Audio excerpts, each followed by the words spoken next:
Hello बालक, कैसे हैं आप? चलिए हम स्टार्ट करते हैं हमारे लेक्चर को। पहले लेक्चर में हमने इंट्रोडक्शन लिया था हमारे सिलेबस का और थोड़ी बहुत बातें करी थी हमने फाइनेंशियल मैनेजमेंट के बारे में। And we have started with the financial management and हमने चैप्टर 3 से कंटिन्यू किया है, रेशियो एनालिसिस से। और प्रीवियस लेक्चर में मैंने आपको फाइनेंशियल एनालिसिस हम क्यों करते हैं, क्या फ़ायदा हो सकता है इसका, इसके बारे में हमने ब्रीफ डिस्कशन किया था। नाउ अब हम आगे बढ़ते हैं और स्टार्ट करते हैं इस चैप्टर को। तो we have to understand ratios and they are different categories of ratios. तो हमें क्या करना है, रेशियो एनालिसिस को थॉरोली कंप्लीट करना है। इससे पहले कि हम चैप्टर को यहाँ से स्टार्ट करें, सबसे पहले हम बात करते हैं कि किस तरह के सवाल आपसे एग्जामिनेशन में पूछे जाते हैं। अगर हम प्रॉब्लम्स की बात करें तो किस तरह के प्रॉब्लम्स एग्जामिनेशन में पूछे जाते हैं, ये समझना हमारे लिए सबसे पहले हमारे लिए ज़रूरी है। और इसी हिसाब से हम आगे कंटिन्यू करेंगे। फाइनेंशियल एनालिसिस में रेशियो का क्या इंपॉर्टेंस है, इसके लिए अभी मैं आपको कोई एग्जांपल नहीं दूंगा, और ट्रस्ट मी, जैसे जैसे आप रेशियो को कवर करोगे आप खुद ब खुद आपकी अंडरस्टैंडिंग बनती जाएगी कि भाई मैं इन रेशियोज को यूज़ कैसे करूँगा।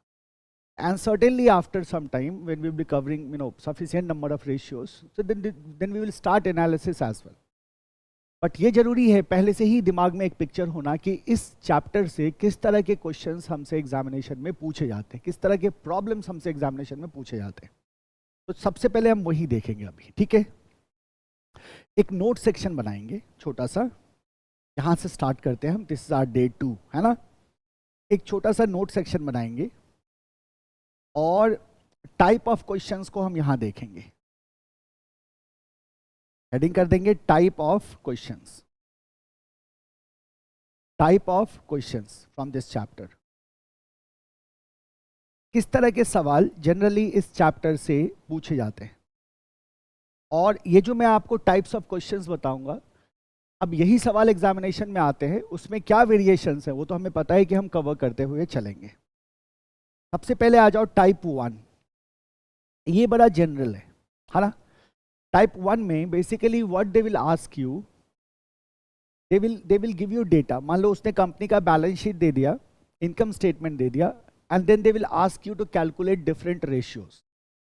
तो स्ट्रेट क्वेश्चन आता है, रेशियोज आपको निकालने होते हैं, राइट। तो पहला टाइप तो हमारा यही हो गया, computation of different ratios. Computation of different ratios. तो वो आपको डेटा प्रोवाइड करेंगे और उस डेटा को यूज करते हुए आपको क्या करना है, डिफरेंट रेशियोज को कैलकुलेट करना है, ठीक है। ये सबसे जनरल क्वेश्चन है। टाइप 2, टाइप 2, अगर, अब जरा ध्यान से सुनो मेरी बात को, अगर हमारे को फाइनेंशियल स्टेटमेंट गिवन हो और रेशियो कैलकुलेट करने को बोला जाए तो हम कर सकते हैं। क्यों कर सकते हैं? क्योंकि रेशियो क्या होता है बेसिकली, आप कहते हैं फाइनेंशियल स्टेटमेंट में जो न्यूमेरिकल वैल्यूज होते हैं, जो अकाउंटिंग फिगर्स होते हैं, उन्हीं का रिलेटिव मेजर होता है रेशियो। तो x मान लो कोई आइटम है, अब y कोई आइटम है, तो x अपन y ये हमारे को रेशियो बता देता है। ये रिलेटिव मेजर है मैग्नीट्यूड का। तो अगर मेरे को स्टेटमेंट दे रखा है और मेरे से रेशियो पूछे तो मैं कैलकुलेट कर सकता हूँ। मुझे बैलेंस शीट दे रखा है और मेरे से रेशियो पूछे, मान लो करंट रेशियो, तो करंट रेशियो होता है current asset by current liability. और अगर मेरे को बैलेंस शीट दे रखा है तो मेरे पास करंट असेट से करंट लाइबिलिटी से मैं फटाक से करंट रेशियो निकाल दूंगा। तो क्या इसका उल्टा पॉसिबल है? तो आप बोलोगे हाँ बिल्कुल पॉसिबल है।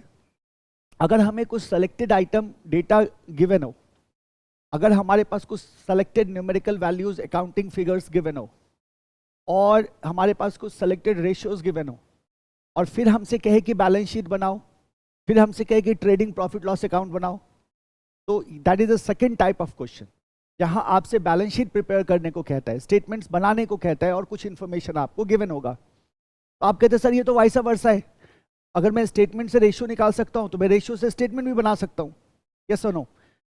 बोलेंगे हाँ। This is type 2, prepare financial statements, prepare financial statements. They can ask you to prepare balance sheet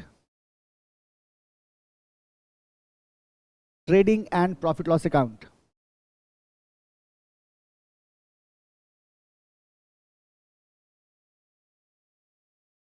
They can ask you to prepare financial statement as well. Number 3, वो हमसे क्या कर सकते हैं, वो हमसे स्टेटमेंट्स बनाने को भी कह सकते हैं, ठीक है। व्हाट एल्स, अब टाइप 3 पे आओ। टाइप 1 में क्या हुआ, उन्होंने स्टेटमेंट दे दिया, स्टेटमेंट देके उन्होंने क्या बोला, भाई रेशियो कैलकुलेट करो। टाइप 2 में क्या बोल दिया, financial statement and balance sheet बना के दो। अब what else can be there, तो क्या अगर मैं ऐसा कह रहा हूं कि अगर फाइनेंशियल स्टेटमेंट का जो अकाउंटिंग फिगर है उसी से मैं रेशियो कैलकुलेट कर रहा हूं, तो क्या ऐसा हो सकता है कि we are given some information और हमसे बैलेंस शीट के आइटम को ही कैलकुलेट करने को बोल दे, हमसे P&L के इनकम स्टेटमेंट के आइटम को ही कैलकुलेट करने को बोल दे? तो आप बोलोगे बिल्कुल हो सकता है सर, हो सकता है, बिल्कुल हो सकता है, ये करा जा सकता है। तो अगर तीसरे टाइप में हम रखेंगे जब हमसे फाइनेंशियल स्टेटमेंट के अकाउंटिंग फिगर्स को कैलकुलेट करने को बोल देता है, या items of balance sheet and P&L को हमें कैलकुलेट करने को बोल देता है, so that is also possible. क्या बोलेंगे, calculate various items of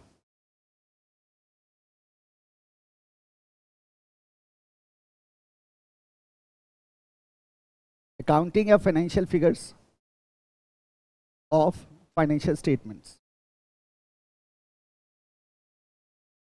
items of financial statements। याद रखना, हमें टाइप को दिमाग में रखना है क्योंकि इसी के आधार पे हम पढ़ेंगे, है ना। और हमारी तैयारी ऐसी होनी चाहिए कि एग्जामिनेशन में हम फुल कॉन्फिडेंस में अपने क्वेश्चंस को डील कर सकें।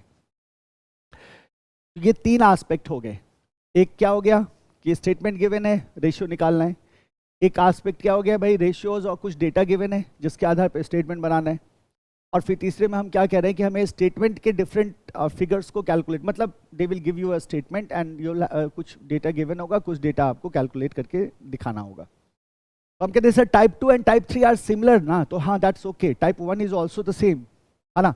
तो करना तो हमें सब में वही है, वही रेशियो का फॉर्मूला हमारा काम आएगा, बट वेराइटीज कैसे बनाई जाती हैं, मतलब डिफरेंट टाइप ऑफ क्वेश्चंस कैसे क्रिएट हो सकता है, हम उस पर डिस्कशन कर रहे हैं, है ना। ये सब एक ही है अगर देखा जाए तो, क्योंकि सब में हमें रेशियो का फॉर्मूला ही यूज करना है, बट हाँ this is the way they will ask the question, right. अब आ जाओ चौथे में। नाउ अगर मेरे को किसी कंपनी के फाइनेंशियल स्टेटमेंट्स गिवन हो और हमसे कहा जाए कि आप इसको एनालाइज करो, आप इस कंपनी के स्ट्रेंथ्स एंड वीकनेसेस पे कमेंट करो, राइट। तो अब यहां आपका एनालिटिकल स्किल काम आएगा।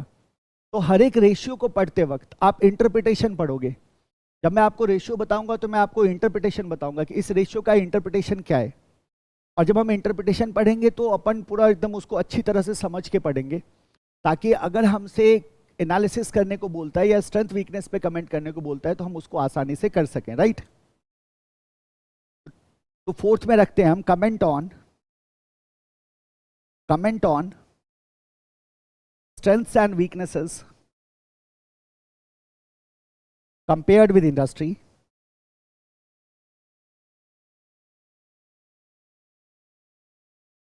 using ratio analysis।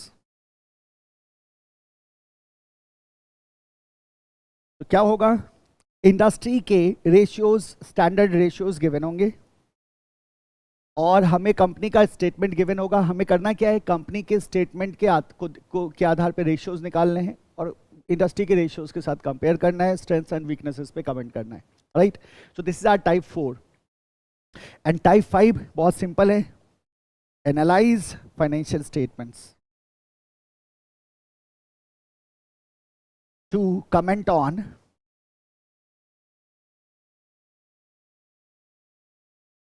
financial performance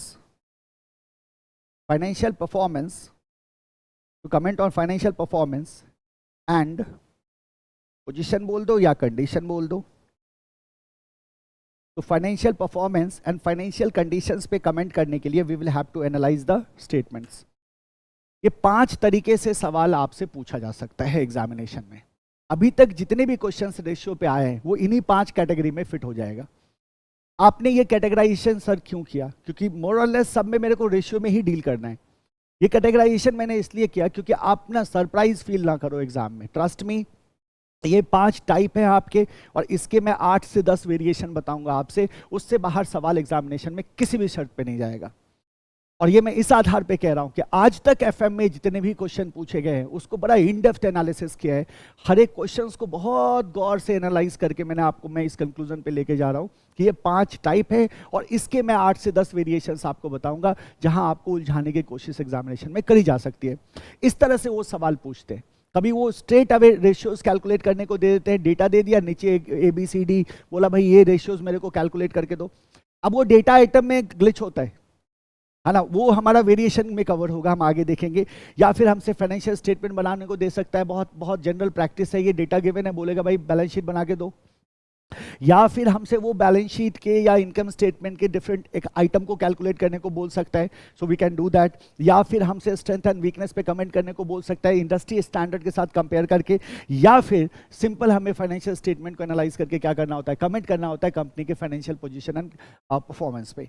So these are different types of questions what we can encounter in ratio analysis, right? So let's start with the ratio analysis. सबसे पहले definition देखते हैं, कैटेगराइजेशन देखते हैं, और आज के लेक्चर में हम फर्स्ट पार्ट को कवर करेंगे, फर्स्ट टाइप ऑफ रेशियो जिसको लिक्विडिटी रेशियोज कहते हैं। लिक्विडिटी रेशियोज को हम पूरी तरह से क्या करेंगे, कवर करेंगे। So start with the ratio, first we will see the definition and then we will see the categorisation. चले शुरू करते हैं, ठीक है। तो हम बात कर रहे हैं किसकी, हम बात कर रहे हैं रेशियो की। तो what is ratio exactly, ratio होता क्या है ना, and why it is vital. Individually अगर देखा जाए तो कोई किसी भी अकाउंटिंग फिगर का, मैं आपको 2 फॉर्म का एग्जांपल देता हूं, एकदम ले मैन वाला एग्जांपल लो। एक है कंपनी एक्स और एक है कंपनी वाई। तो form X form Y, 2 forms हैं। इन दोनों का मैं आपको प्रॉफिट बताता हूं, ये नेट प्रॉफिट है इनका। 100 रुपये का प्रॉफिट आया एक्स का, ठीक है, और 105 रुपये का प्रॉफिट आया वाई का। 100 रुपये का प्रॉफिट आया एक्स का, 105 रुपये का प्रॉफिट आया वाई का। अब अगर मैं आपसे कमेंट करने को बोलूं कि इन दोनों में से कौन बेटर है, तो आपका जवाब क्या होगा। तो हम कहते हैं सर प्राइमा फेसी, आपने एक हमारे को डेटा दिया है, एक आपने मेरे को वैल्यू दिया है, that is the value of profit. And value of profit को अगर मैं देखूं तो वाई में 105 रुपये कमाया है, जबकि एक्स ने 100 रुपये का प्रॉफिट अर्न किया, तो इसका मतलब वाई का जो सिचुएशन है दैट इज बेटर, राइट। अब मैं आपको एक बात और कहता हूं, जो कैपिटल एम्प्लॉयड है वो देखो, 100 रुपये कमाने के लिए कितना कैपिटल लगाया एक्स ने। 100 रुपये को कमाने के लिए एक्स ने क्या किया है, 200 रुपये का कैपिटल लगाया है, तो इसको 100 रुपये का प्रॉफिट आया। जबकि वाई ने 105 रुपये का प्रॉफिट अर्न किया है, जहां इसका कैपिटल एम्प्लॉयड 1000 रुपीज का है। अब मुझे कुछ भी कैलकुलेट करके आपको यहां मेरे को रेशियो बना के दिखाने की जरूरत नहीं है ना, लेकिन आप एकदम से क्या बोलोगे, आप एकदम से कहोगे सर ये तो गड़बड़ है। इसमें क्या गड़बड़ है कि जब हमने सिर्फ प्रॉफिट को देखा था तो हमने कहा था कि वाई जो है वो बेटर है, ये 105 रुपये का प्रॉफिट है इसका। लेकिन जैसे ही हम एक दूसरा अकाउंटिंग फिगर, दूसरा एलिमेंट, दूसरा डेटा आइटम लेके आते हैं कैपिटल एम्प्लॉयड, तो फिर हमारे विचार बदल जाते हैं। हमने कहा कैपिटल एम्प्लॉयड की अगर बात करें तो 200 रुपये के कैपिटल एम्प्लॉयड पे 100 रुपये का प्रॉफिट है एक्स का, जबकि वाई का 105 रुपये के कैपिटल एम्प्लॉयड के 105 रुपये के प्रॉफिट के लिए 1000 का कैपिटल एम्प्लॉयड है। अब मैं आपको रेशियो बना के दिखाऊं, उसकी आपको जरूरत नहीं है, आप रिटर्न को आसानी से यहां समझ सकते हैं ना आप रिटर्न को, किसका रिटर्न बेटर है। तो आप बोलोगे से इसका मतलब एक्स जो है, X is in what, better situation. That is why we need ratio, right. आप क्या कहते हैं, सिंपल तरीके से क्या बोलोगे कि सर ऐसा हमें दिमाग में रखना है कि अगर हम किसी भी कंपनी के स्टेटमेंट को उठाते, मान लो बैलेंस शीट को उठाया हमने और कोई आइटम हमने देखा, तो एक इंडिविजुअल आइटम को देख के हमारे को क्लियर पिक्चर नहीं मिलता, कंपैरिजन पॉसिबल नहीं हो पाता, इंटरफॉर्म कंपैरिजन पॉसिबल नहीं हो पाता, and we won't be able to take wise decision. यहां हमें रेशियो बचाता है। रेशियो क्या है, ये एक कंपैरिजन है डिफरेंट अकाउंटिंग फिगर्स का, 2 और more accounting figures of financial statements को we can compare and then we can take better decisions, right. So अपन क्या कहते हैं रेशियो को, ठीक है। तो क्या कह सकते हैं हम इसको, देखो इसको हम क्या कह सकते हैं, it is mathematical expression of relationship mathematical expression of relationship between two accounting figures.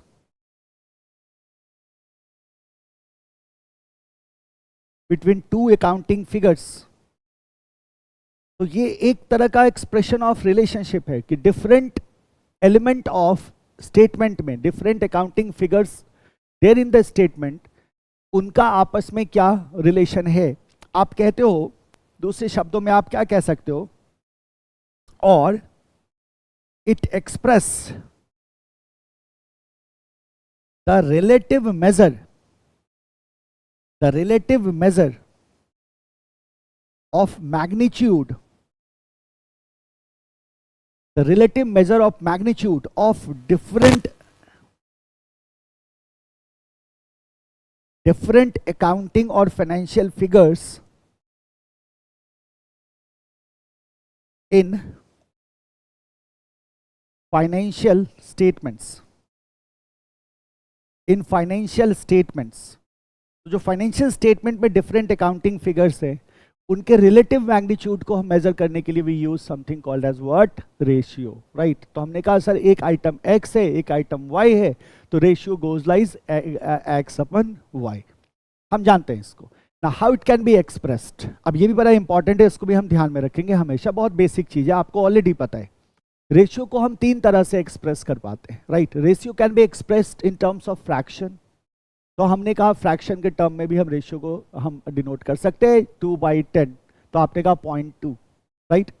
Ratio can also be expressed in terms of times, times के टर्म में भी हम उसको एक्सप्रेस कर सकते हैं, और हम उसको परसेंटेज के टर्म में भी एक्सप्रेस कर सकते हैं। तो रेशियो को हम तीनों तरह से एक्सप्रेस कर सकते हैं। तो आप क्या कहते हैं, ratios can be expressed as क्या क्या कहा हमने, एक तो हो गया फ्रैक्शन, एक हो गया टाइम्स, और एक हो गया परसेंटेज। आप सब जानते हैं, बहुत बेसिक फैक्ट है, बस मैं आपको एक रिमाइंडर दे रहा हूं, ये सब सारे बेसिक चीजें तो आप ऑलरेडी जानते हैं, ये बस एक रिमाइंडर है आपको, है ना। फ्रैक्शन, टाइम्स एंड परसेंटेज, तीनों तरह से हम क्या कर सकते हैं, एक्सप्रेस कर सकते हैं। कुछ रेशियोज में आप देखोगे हम परसेंटेज पे एक्सप्रेस करेंगे, कुछ रेशियोज में आप देखोगे हम टाइम्स पे एक्सप्रेस करेंगे, कुछ में हम एज अ फ्रैक्शन एक्सप्रेस करेंगे। So that will happen. So this is what the ratio is. Definition हो गया। अब ये हमारा मुद्दा है ही नहीं, डेफिनेशन हमसे थोड़ी पूछा जाएगा तो लिख देंगे। इंपॉर्टेंट है कि अब रेशियो कितने भी हो सकते हैं भाई, किसी भी दो अकाउंटिंग फिगर को अपन कंपेयर कर सकते हैं, उसका नाम रख सकते हैं, यस और नो, बताओ मेरे को। इजी है ना, हम किसी भी दो अकाउंटिंग फिगर को कंपेयर कर सकते हैं। सर किसी भी अकाउंटिंग फिगर, किसी भी डेटा आइटम को अपन कंपेयर कर सकते हैं, और हम कंपेयर कर सकते हैं, उसको आसानी से रेशियो में बदल सकते हैं।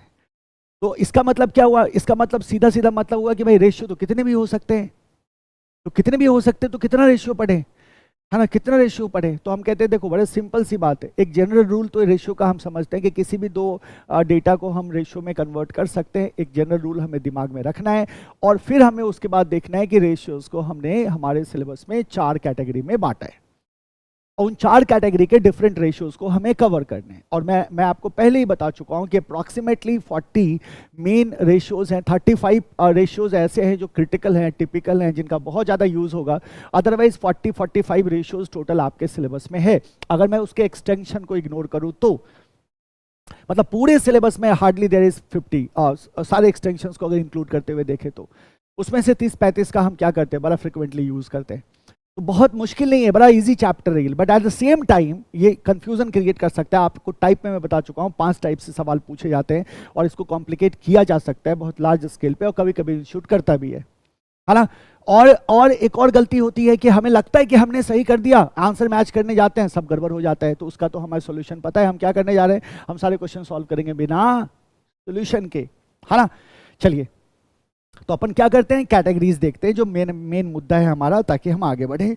आ जाइए, categories of ratios, categories of ratios, categories of ratios. तो क्या किया जाता है, प्राइमरली रेशियोज को हम 4 कैटेगरीज में बांटते हैं। कितनी कैटेगरीज है हमारे पास, 4 कैटेगरीज हैं हमारे पास। 4 कैटेगरीज में हम रेशियो को क्या कर लेते हैं, डिवाइड कर लेते हैं। अब ये चार कैटेगरीज कौन कौन से हैं? सबसे पहला जो है हमारा वो है लिक्विडिटी रेशियोज। सबसे पहला हमारा है लिक्विडिटी रेशियोज। अब लिक्विडिटी रेशियो क्या है हम इसकी बात करेंगे, है ना, तो इसकी चिंता अभी नहीं करनी, है ना, इसकी बात हम करेंगे। इसके और भी नाम है क्या? बिल्कुल इसके और भी नाम है। क्या और नाम है इसकी भी बात हम करेंगे। So this is our liquidity ratios.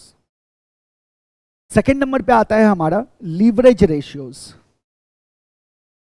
Leverage ratios, तो हमने क्या कहा, सेकेंड नंबर पे आ गया हमारा कौन सा ratio? Leverage ratios. First number पे लिक्विडिटी, सेकेंड नंबर पे लीवरेज। थर्ड नंबर पे आता है एक्टिविटी रेशियोज। थर्ड पे हमने किसको ले लिया? एक्टिविटी रेशियोज को। एंड फोर्थ नंबर में आ गया हमारा प्रॉफिटेबिलिटी रेशियोज। Profitability ratios. तो टोटल कितने हो गए कैटेगरीज? चार कैटेगरीज हो गए। याद रखना ये चार कैटेगरी के अंदर हमारे को सब कैटेगरीज भी मिलेंगी, है ना, इन चार कैटेगरीज के अंदर हमारे को सब कैटेगरीज भी मिलेंगी। तो क्या क्या हो गया? Liquidity ratios, leverage, activity and profitability. Liquidity, leverage, activity and profitability. अभी मैं आपको लिस्ट नहीं दूंगा, अभी मैं आपको चार्ट नहीं दूंगा। Once we are done with the chapter तो फिर मैं आपको एक रेशियो का चार्ट दूंगा। एक ही चार्ट में सारे रेशियोज होंगे विद फॉर्मूला, राइट? तो आप आसानी से उसको हम रिवीजन बहुत तेजी से हम कर पाएंगे। अभी हम वन बाय वन हम आगे बढ़ेंगे और सबसे पहले हम देखने जा रहे हैं किसको? लिक्विडिटी रेशियोज को, राइट? अब लिक्विडिटी रेशियोज की अगर हम बात करें तो इसका नाम है liquidity ratio. Why it is called as liquidity ratios? Liquidity का मतलब, लिक्विड का मतलब क्या हुआ? लिक्विडिटी वर्ड कहाँ से बना है? लिक्विड से बना है। और लिक्विड का मतलब क्या हुआ? जो फ्री फ्लोइंग होता है, हाँ, जो किसी भी शेप में कन्वर्ट किया जा सकता है, जो तेजी से मूव कर जाता है, उसी को तो आप लिक्विड कहते हो ना, है ना? So liquidity is basically concerned with the solvency, है ना? So whether you are able to meet your obligations और नॉट, आप अपने ऑब्लिगेशंस को मीट कर पा रहे हैं या नहीं कर पा रहे। तो हम कहते हैं अगर सॉल्वेंसी का मुद्दा आता है तो सॉल्वेंसी तो दोनों तरह के होते हैं, शॉर्ट टर्म, लॉन्ग टर्म, है ना? तो शॉर्ट टर्म सॉल्वेंसी कहाँ देखेंगे, लॉन्ग टर्म सॉल्वेंसी कहाँ देखेंगे? तो जो हमारा लिक्विडिटी रेशियो है there we will talking about the short term solvency, और जो हमारा लीवरेज रेशियो है there will be talking about the long term solvency, right? तो इसके अलग अलग नाम हैं, अलग अलग तरह से इसको हम देखेंगे। फिलहाल हम क्या स्टार्ट करने जा रहे हैं? Number one, and number one is our liquidity ratios. आ जाओ, सबसे पहले देखते हैं किसको? लिक्विडिटी रेशियोज को। लिक्विडिटी रेशियोज समझते हैं, लिक्विडिटी रेशियोज क्या होता है ना, और इसके अंदर हमारे पास कितने रेशियोज हैं। तो लिक्विडिटी रेशियो की अगर हम बात करें तो लिक्विडिटी रेशियो बेसिकली फॉर्म की लिक्विडिटी को बताता है। देखिए अगर हम बैलेंस शीट को देखें, अगर हम बैलेंस शीट को देखें, ठीक है, यहीं से स्टार्ट करते हैं, और balance sheet of a company, let's see a balance sheet.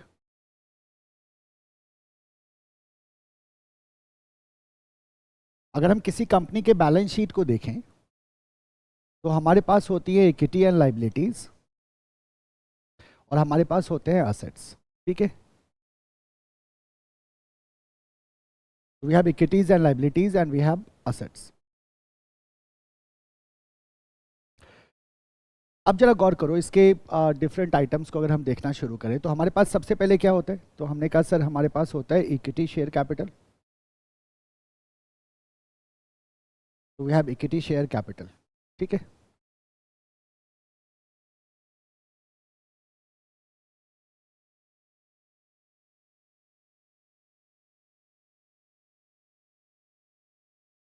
Equity share capital के बाद हमारे पास हो सकता है retain earning,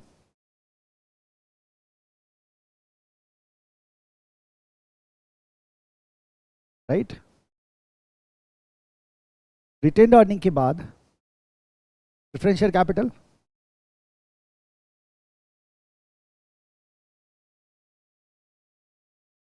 right? And then we have the long term debt और डेट। हमारे पास क्या आ गया? लॉन्ग टर्म डेट आ गया। ये जितने भी लाइबिलिटीज हैं हमारी, ये सारी की सारी क्या है? नॉन करेंट लाइबिलिटीज है। ये सब क्या है? हमारी नॉन करेंट लाइबिलिटीज हैं। Then we have current liabilities as well.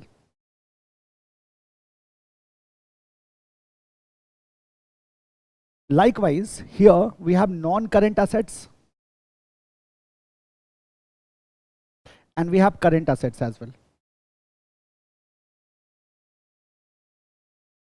ठीक है, अब देखो अगर हम करंट लाइबिलिटीज की बात करें तो करंट लाइबिलिटीज में हमारे पास क्या क्या आ सकती हैं। तो सबसे पहले हमने कहा सर जो हमारा अकाउंट्स पेबल है, अकाउंट्स पेबल ये जाएगा नॉन करंट लाइबिलिटीज में, सॉरी करंट लाइबिलिटीज में। Yes, bank OD, bank overdraft ये भी हमारे करंट लाइबिलिटीज में आएगा। ठीक है,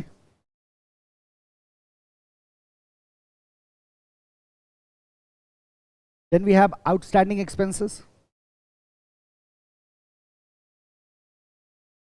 आउटस्टैंडिंग एक्सपेंसेस ये भी हमारा करंट लाइबिलिटी में आएगा। And any other, likewise we have the current assets as well. अगर हम करंट असेट्स की बात करें तो क्या आ गया मेरा, अकाउंट रिसीवेबल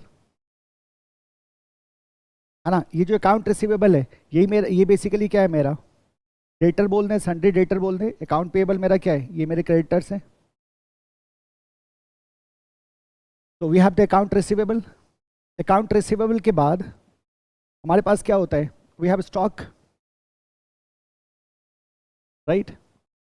अगर हम स्टॉक की बात करें तो तीनों स्टॉक आएगा मेरे पास। आ गया stock of what, material, stock of WIP, stock of finish goods. We have stocks. Then after we have prepaid expenses, then we have prepaid expenses, है ना। पहले कैश रखे फिर प्रीपेड एक्सपेंसेस को रखते हैं। तो पहले किसको रख लिया, कैश को, और फिर रख लिया प्रीपेड एक्सपेंसेस को, कैश एंड प्रीपेड एक्सपेंसेस। अच्छा, ये मेरा एक स्टैंडर्ड बैलेंस शीट है।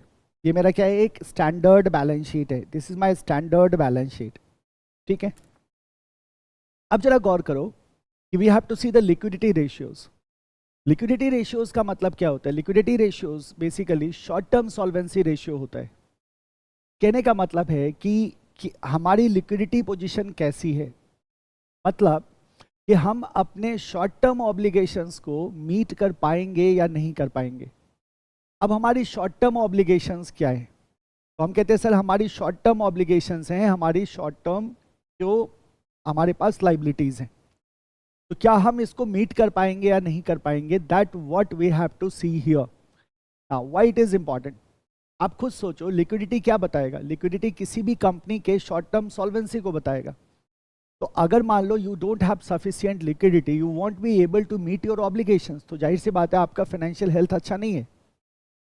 और इसी बात को हमें लिक्विडिटी रेशियो में समझना होता है। कहने का मतलब कि जब हम लिक्विडिटी रेशियो की बात करते हैं तो हम current item of balance sheet पे कंसंट्रेट करते हैं।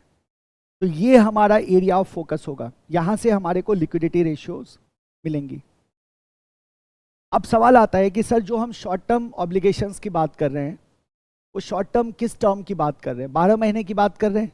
तो जवाब है हाँ, बट 12 महीने ना कह के we can talk about the operating cycle, क्योंकि वो वैरी करता है business to business. But in general हम कहते हैं so we are talking about 12 months और the operating cycle of the firm. तो विद इन ऑपरेटिंग साइकिल की हम बात कर रहे हैं कि जो मेरे ऑब्लिगेशंस हैं उन ऑब्लिगेशंस को मैं मीट कर सकूं। तो जाहिर सी बात है अगर ये शॉर्ट टर्म सॉल्वेंसी की बात कर रहा है तो लॉन्ग टर्म पे तो हमारा ध्यान ही नहीं जाएगा। और जो मेरे नॉन करंट लाइबिलिटीज़ हैं या नॉन करंट असेट हैं उसमें हमें यहाँ डील करने की ज़रूरत नहीं है। तो बैलेंस शीट के करंट आइटम्स पे हमें कंसंट्रेट करना है when we are talking about the liquidity ratios. तो इसी आइटम पे हमें ये जो आपने देखा जो करंट पार्ट है आपके बैलेंस शीट का, इस पर आपको कंसंट्रेट करना है। अब दूसरी बात सुनो, इसमें से आप देखोगे बहुत सारे आइटम ऐसे हैं जो क्विकली रियलाइज किए जा सकते हैं, जो बहुत तेज़ी से लिक्विड में आप कन्वर्ट कर, जैसे कैश है। तो आपके तो सर कैश तो मेरे पास लिक्विड फॉर्म में ही होता है, ये तो मेरे पास क्या है, ये तो तुरंत लिक्विड फॉर्म में है मेरे पास। लेकिन बताओ प्रीपेड एक्सपेंसेस जो है आपके, क्या प्रीपेड एक्सपेंसेस को आप तुरंत रियलाइज कर पाओगे? क्या होता है प्रीपेड एक्सपेंसेस? जैसे हमने किसी को एडवांस दिया है, जिस एडवांस के अगेंस्ट वो मेरा काम करने वाला है, तो ये मेरा प्रीपेड एक्सपेंस हो गया। तो वो तो जब काम करेगा वैसे भी वो मेरे को कैश वापस तो कर नहीं रहा है, वो तो काम करके अपना पैसा चुकाएगा। तो in that case that can not be realized. लेकिन कैश तो मेरे पास कैश है। फर्दर सोचो स्टॉक, अगर हम स्टॉक की बात करें तो स्टॉक भी इंस्टेंटली इमीडिएटली रियलाइज नहीं कर पाओगे आप, इमीडिएटली उसको लिक्विड में कन्वर्ट नहीं कर पाओगे आप। तो हम कहते हैं सर जो हमारे डिफरेंट आइटम्स हैं ना उनका नेचर एंड बिहेवियर भी अलग अलग है। तो there are different types of ratio under liquidity ratio, और जो मेजरमेंट का जो आप कह सकते हैं स्टैंडर्ड है वो स्ट्रिंजेंट होता जाता है। जैसे पहला कैटेगरी होता है हमारे पास करंट रेशियो का, और सेकेंड कैटेगरी होता है क्विक रेशियो का। तो क्विक रेशियो भी लिक्विडिटी को बताता है, करंट रेशियो भी लिक्विडिटी को बताता है, लेकिन जो क्विक रेशियो है ना वो ज़्यादा स्ट्रिंजेंट मेथड है। और तीसरा सबसे अंत में होता है हमारे पास कैश रेशियो। अब कैश रेशियो और भी ज़्यादा आप कह सकते हो उसको एब्सोल्यूट लिक्विडिटी रेशियो हम कहते हैं, because that is very very stringent method to see the liquidity of the firm. And then after we have something called as एक इंटरवल मेजर हम कैलकुलेट करते हैं, और हमारे पास नेट वर्किंग कैपिटल का एक कॉन्सेप्ट होता है। तो टोटल हमारे पास 5 रेशियोज इसके अंदर आएंगे। 4 प्राइमरीली रेशियोज हैं, एक तो रेशियो भी नहीं है बट हम उसको देखेंगे अभी, right. So in the case of liquidity ratio, we have to concentrate on the current item of the balance sheet.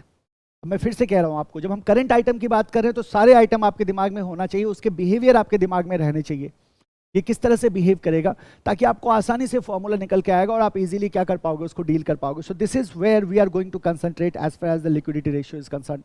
तो हमने क्या कहा, लिक्विडिटी रेशियो को हमने क्या कहा, also called as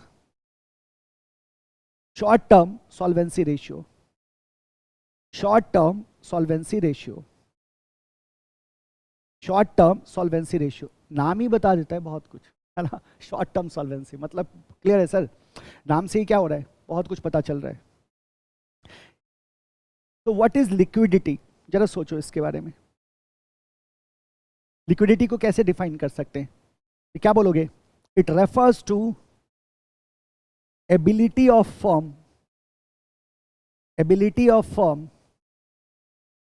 to meet its short term obligations,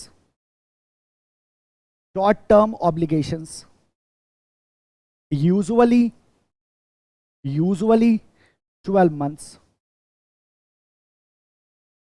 मतलब 1 year। तो 1 साल के अंदर तक के मामले को हम शॉर्ट टर्म में रखते हैं, 1 साल से ज़्यादा के मामले को हम लॉन्ग टर्म में रखते हैं। सो लिक्विडिटी मतलब है ability of firm to meet its short term obligations, कि फर्म अपने शॉर्ट टर्म ऑब्लिगेशंस को मीट कर पाए, है ना। That what the liquidity is all about. और इसी रेशियो को बेसिकली हम क्या कहते हैं, लिक्विडिटी रेशियोज कहते हैं, where we will concentrate on the current items of what are balance sheet. Now see this,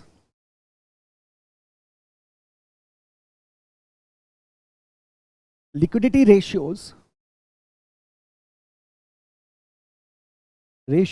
are generally based on current assets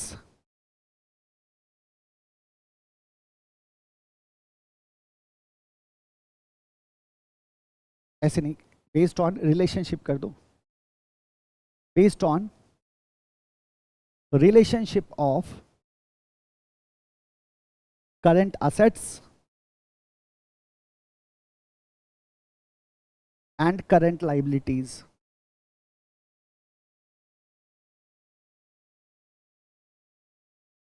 current assets and current liabilities, है ना। तो किस पे आधारित है ये, करंट असेट्स पे आधारित है और करंट लाइबिलिटीज पे आधारित है। मतलब हमने कहा था current part of balance sheet, तो हमने बैलेंस शीट को बोला जो करंट लाइबिलिटीज और करंट असेट वाला आइटम है ना, इस पे हमें ध्यान देना है। तो मजेदार बात क्या है, सुनो। हम कहते हैं सर ये तो बड़ा सिंपल होने वाला है, फटाफट कैलकुलेट हो जाएगा। हम बोलेंगे हाँ बिल्कुल बहुत ईजी होने वाला है। मजेदार बात है composition of current asset and current liability. अभी हमारे को इस पे ध्यान देना है। Why we are talking about the composition of current assets and current liability, क्योंकि हम जानते हैं जैसे हम करंट असेट की बात करें तो हमने कहा कैश तो लिक्विड फॉर्म में ही होता है सर, लेकिन फिर जब हम स्टॉक पे गए तो हमने कहा सर स्टॉक तो लिक्विड फॉर्म में नहीं होता, स्टॉक को आप इमीडिएट रियलाइज भी नहीं कर सकते, it will take lot of time. लेकिन अगर मान लो मेरा किसी तरह का करंट इन्वेस्टमेंट है, मार्केटेबल सिक्योरिटीज है मेरे पास, तो वो तो तुरंत कैश में कन्वर्ट किया जा सकता है। फर्दर हमने बात करी प्रीपेड एक्सपेंसेस की, हमने कहा सर ये तो तुरंत कैश में कन्वर्ट नहीं होगा, हमारे को पैसे की जरूरत आज है लेकिन ये हमारे तो पैसा दे ही नहीं रहा है, बदले में काम कर रहा है। तो इसका मतलब क्या हुआ, कंपोजिशन हमारे दिमाग में होना चाहिए, बिकॉज कंपोजिशन के आधार पे ही कैलकुलेशंस होंगे। तो करंट एसेट के कंपोजिशन, लाइबिलिटीज के कंपोजिशन को हमें क्या करना है, ध्यान में रखना है, और हमें हर एक आइटम के बिहेवियर को ध्यान में रखना है कि किसको कितनी तेजी से हम लिक्विडेट कर सकते हैं। That is going to be critical. तो हम यहाँ एक छोटा सा नोट डाल देते हैं, जहाँ कहीं भी हमें ऐसी चीज़ दिखाई देगी ना, हम नोट डाल देंगे। अच्छा, इसका फ़ायदा क्या है सर? हम ये तो जानते हैं, नोट डालने का क्या फ़ायदा है? तो नोट डालने का फ़ायदा है कि आपको हमेशा सतर्क रखेगा, अलर्ट रखेगा, है ना। क्या कहा हमने? Composition of current asset and current liability are critical. ये क्रिटिकल है हमारे लिए, हम इसको ध्यान में रखेंगे, ठीक है। चलो, लिक्विडिटी रेशियो में, लिक्विडिटी रेशियोज में हमारे पास टोटल कितने रेशियोज हैं देखते हैं। नंबर 1, इसको हमने नंबरिंग करी है क्या लिक्विडिटी रेशियो को? इसको ए कर देना बालक, ABCD कर दो, और नंबरिंग का रूल सुनो, इसको ABCD कर देना। नंबरिंग का रूल सुनो। अब जैसे ए में लिक्विडिटी रेशियो है तो हम 1 2 3 4 5 करेंगे, और जब हम लीवरेज रेशियो में जाएंगे तो लीवरेज के पहले रेशियो को हम 6 नंबरिंग करेंगे।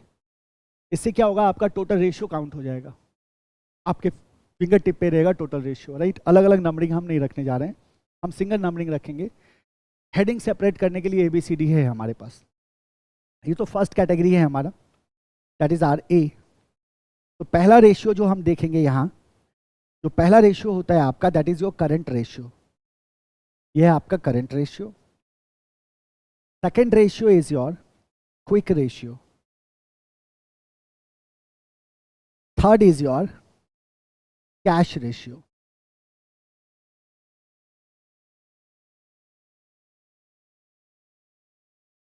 ठीक है। Fourth is your interval measure ratio.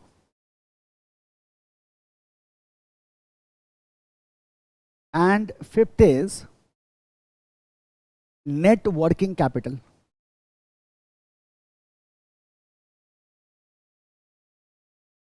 Net working capital. तो टोटल कितने रेशियोज हो गए? 5। क्या क्या बोलोगे? Current ratio, quick ratio, cash ratio, interval measure ratios and the net working capital. एक आइडिया लो पहले, उसके बाद हम 1 बाय 1 आगे बढ़ेंगे। देखो, करंट रेशियो जो है ना, ये बताता है भाई कि हम अपने शॉर्ट टर्म ऑब्लिगेशन को मीट कर पाएंगे या नहीं कर पाएंगे। सो करंट रेशियो में ना हम सारे के सारे करंट असेट को कंसीडर करते हैं, सारे के सारे करंट लाइबिलिटी को कंसीडर करते हैं। सो टोटल करंट असेट और टोटल करंट लाइबिलिटी को कंसीडर कर लेते हैं करंट रेशियो में। लेकिन क्विक रेशियो जो है, तो करंट से क्विक वर्ड पे चले गए हम। इसका मतलब हम और तेजी चाहते हैं, और तेजी चाहते हैं। कहने का मतलब कि हमने कहा सर क्विक रेशियो में जो क्विकली लिक्विडेट हो रहा है, तो जो जैसे मान लो फॉर एग्जांपल हमने कहा जो मेरा प्रीपेड एक्सपेंसेस था वो तो कैश में कन्वर्ट नहीं हो रहा था, जो मेरा स्टॉक था वो तो कैश में कन्वर्ट नहीं हो रहा था। तो ये जो स्टॉक था जिसमें टाइम लग रहा था कन्वर्जन में, और ये जो मेरा प्रीपेड एक्सपेंसेस हैं, इसको हम करंट असेट से बाहर कर देंगे, तो मेरा करंट असेट क्विक असेट में कन्वर्ट हो जाएगा। तो जब क्विक रेशियो की आप बात करते हो ना, तो क्विक असेट अपन क्विक लाइबिलिटी की बात करते हो, और क्विक लाइबिलिटी का मतलब all liabilities are basically quick liability, all liabilities are quick liability is equal to current liability, right. So इस केस में क्या होगा, क्विक रेशियो में आप उन आइटम को हटा देते हैं जो तुरंत लिक्विडेट नहीं हो सकता, तो ज्यादा स्ट्रिंजेंट हो गया ये। क्विक के बाद आप जाते हैं तीसरे पे, कैश पे। अब आप यहाँ एब्सोल्यूट की बात करते हैं कि भाई कैश कितना है तुम्हारे पास ये बताओ, और कैश से तुम अपने करंट लाइबिलिटी को कितना मीट कर पा रहे हो ये बताओ। तो यहां आप पूरी तरह से कंसंट्रेट कर देते हैं कैश पे। तो आपको नहीं लग रहा है कि जैसे जैसे करंट से क्विक से कैश जा रहे हैं सर, ये ज्यादा स्ट्रिक्ट मेजर होता जा रहा है, राइट। उसके बाद है interval measure ratio. Interval measure का मतलब क्या है पता है आपको? ये बताता है कि भाई अगर मान लो तुम्हारा रेवेन्यू आना बंद हो जाए, तो अगर तुम्हारे रेवेन्यू आना बंद हो जाए तो तुम कितने दिनों तक सरवाइव कर पाओगे, कितने दिनों तक अपने ऑब्लिगेशंस को मीट कर पाओगे। ये जो आप कितने दिनों तक अपने ऑब्लिगेशंस को आप मीट कर पाते हैं ना, यही आपको देता है इंटरवल मेजर रेशियोज। तो ये नंबर ऑफ डेज आप यहाँ कैलकुलेट करते हैं कि अगर मेरा रेवेन्यू सीजेस टू एग्जिस्ट, तो in that case for how long we are going to be able to meet our short term obligations, तो उसको इंटरवल मेजर रेशियो कहते हैं। और लास्ट में net working capital, current asset minus current liability. तो ये total 5 ratios हैं आपके पास, और इन पांचों रेशियोज को हम देखने जा रहे हैं। मेरी बात ध्यान से सुनो, हम पहले से स्टार्ट करेंगे करंट रेशियो से, अच्छी तरह से समझना। And once we are done with the 5 ratios, then we will doing questions on these ratios. Basic questions अभी हम करेंगे, बड़े क्वेश्चंस नहीं करेंगे। बड़े क्वेश्चंस में मल्टीपल रेशियोज की जरूरत होती है, तो हम बेसिक क्वेश्चंस करेंगे और इन सारे के सारे फॉर्मूला पे क्लैरिटी लेके आएंगे, राइट। स्टार्ट करते हैं सबसे पहले से करंट रेशियो से, तो हेडिंग कर दीजिएगा करंट रेशियो। तो number 1 is current ratio. Current ratio है ना, इसको अपन डिनोट कर सकते हैं सीआर से। तो क्या बोलेंगे, current ratio is equal to current asset upon current liabilities. तो यहां हम सारे के सारे ऑल करंट असेट्स को ले लेते हैं एंड ऑल करंट लाइबिलिटीज को ले लेते हैं। सारे करंट असेट को ले लिया, सारे करंट लाइबिलिटीज को ले लिया, that will give us what, the current ratio, right. अब मेरा करंट असेट कौन हुआ, तो हमने कहा सर वही असेट जिसको अपन क्या कर सकते हैं, कन्वर्ट कर सकते हैं कैश में within our operating cycle और 12 मंथ्स, जो हमने कहा था। एंड करंट लाइबिलिटीज क्या है, वो लाइबिलिटीज जो मेरे को 12 महीने के अंदर क्या करना है, मीट करना है, वो मेरे करंट लाइबिलिटीज हो गए। So this is my current asset upon current liabilities, current ratio, right? Now what is important is the composition of current ratio and the current asset and current liability. जैसा मैंने आपसे कहा था, तो क्या क्या चीजें हम इंक्लूड करते हैं, जरा देखना। Composition of CA and CL, composition of CA and CL। तो क्या क्या लोगे आप करंट असेट में, करंट असेट्स में क्या क्या चीजें लोगे आप। तो आप क्या कहते हैं कि सर हम इन्वेंट्री लेंगे, मेरा स्टॉक आएगा, प्लस सन्ड्री डेटर्स और debtors, plus cash and bank balances, एक साथ लो, cash and bank balances, plus receivables और एक्रूअल्स, रिसीवेबल्स और accruals, plus loans and advances,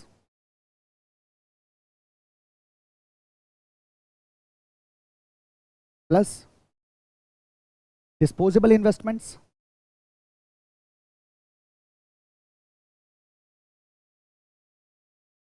plus any other current asset.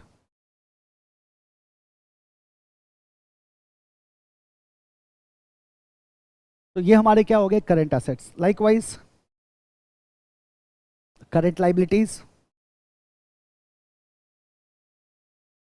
Creditors ले लो, short term loans, long term debt तो हमारा non current में जाएगा, शॉर्ट टर्म लोन्स ले लेंगे, cash credit and bank OD, CCOD है ना। तो bank overdraft, cash credit, outstanding expenses,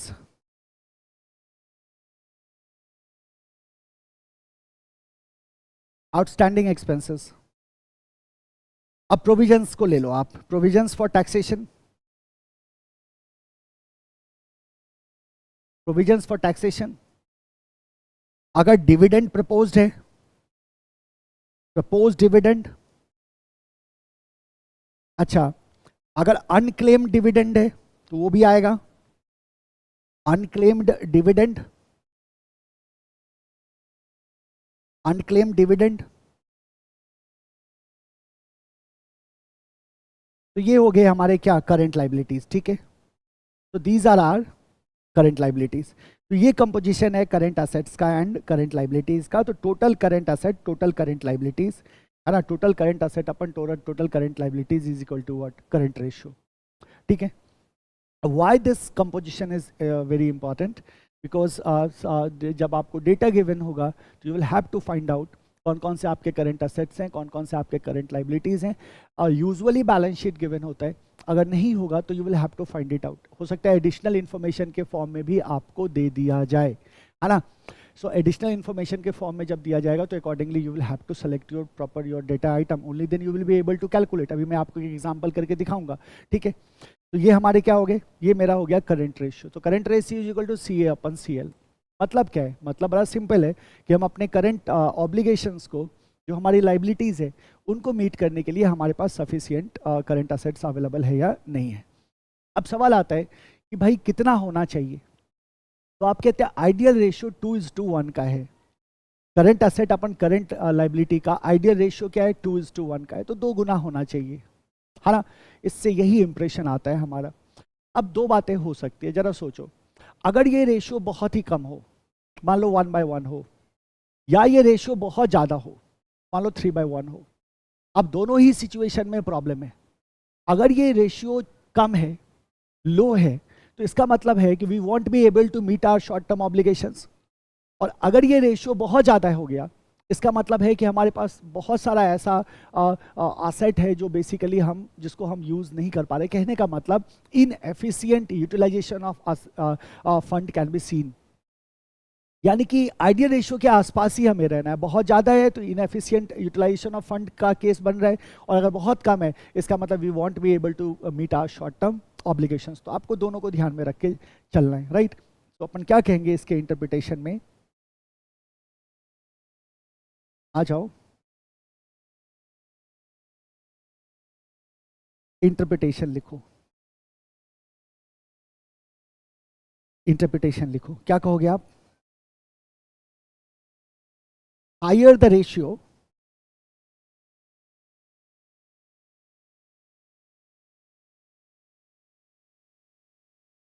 greater the short term solvency. Higher the ratio, the greater the short term solvency. Ideal ratio is 2:1. Ideal ratio कितना है, 2:1. Higher the ratio, greater the short term solvency. इसी में continue करके रख देते हैं, but having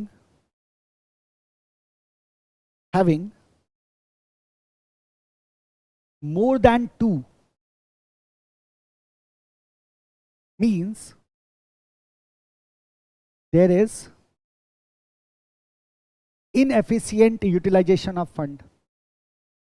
याद रखोगे, याद रखना, हमें कमेंट करने की जरूरत हो सकती है ना। तो 2 तक ठीक है, 2:1 है ना मेरा आइडियल रेशियो, तो 2 तक ठीक है। अगर मैं 2 से ज़्यादा मेरा हो रहा है, इसका मतलब मेरा फंड का प्रॉपर यूटिलाइजेशन नहीं हो रहा है ना। फंड यूटिलाइजेशन हम सही तरह से नहीं कर पा रहे, तो क्या होना चाहिए, 2:1 होना चाहिए। अच्छा, बहुत कम भी नहीं होना चाहिए, बहुत कम भी नहीं होना चाहिए। अब सेकंड देखो, जरा गौर करो इस बात को। आपने कहा ठीक है सर, 2:1 है हमारे पास, higher ratio is greater than short term solvency, तो higher the ratio greater the short term solvency, but 2 से ज़्यादा नहीं होना चाहिए। मतलब 2 से ज़्यादा है तो हमारा कमेंट ऐसा जाएगा कि ठीक है भैया, सॉल्वेंसी है तुम्हारे पास, but inefficient utilisation of fund है। ये भी तो नहीं चाहिए बिजनेस में। बिजनेस में फंड का एफिशिएंट यूटिलाइजेशन तो आपको करना ही होगा, ठीक है। नाउ सी, अगर ये कम हुआ तो हम कहते हैं if the ratio is lower we won't be able to meet our short term obligation. वो लिखने की भी हमारे को जरूरत नहीं है, ठीक है। लेकिन अब एक बात और सोचो, कंपोजिशन पे ध्यान दो। हमने कहा sir we have different current assets and different current liabilities and we are calculating C A upon C L is equal to 2:1। क्या हो अगर मेरा जो करंट असेट है, ये ज़्यादा अमाउंट मेरे ऐसे असेट में फंसा हुआ हो जो तुरंत लिक्विडेट नहीं होता, या आप कह सकते हैं जहां लिक्विडेशन हमारे लिए इशू होता है, तब क्या होगा। यानी कि क्या ये इंपॉर्टेंट होगा कि जब इंटरप्रिटेशन करें हम इस रेशियो का, तो हम composition of current asset and current liability पे भी ध्यान दें कि इसके अंदर क्या क्या चीज़ें हैं हमारे पास। तो अगर मेरा ज़्यादा फंड स्टॉक में फंसा हुआ है, तो वो तो मेरे लिए सही सिचुएशन नहीं होगा। होगा क्या, नहीं होगा ना। सो अपन क्या करते हैं यहाँ इंटरप्रिटेशन में, इस चीज़ को मेंशन कर देते हैं। क्या बोलोगे आप, composition is very critical. Composition जो है वो बहुत क्रिटिकल है। कंपोजिशन किसका, of current asset and current liability is critical. Composition is critical. क्या कह रहे हैं, a firm with high proportion of current asset, high proportion of current asset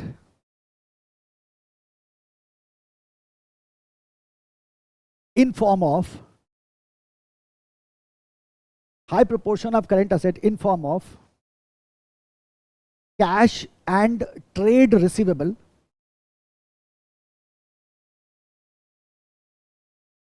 cash and trade receivable. आप खुद सोचो ना, देखो एक फॉर्म है एक्स, एक फॉर्म है वाई।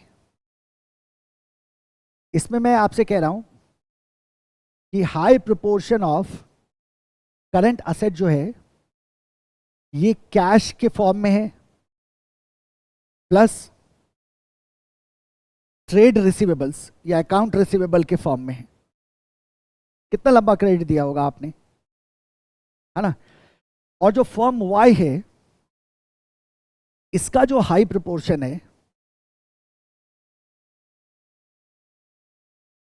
ऑफ करंट असेट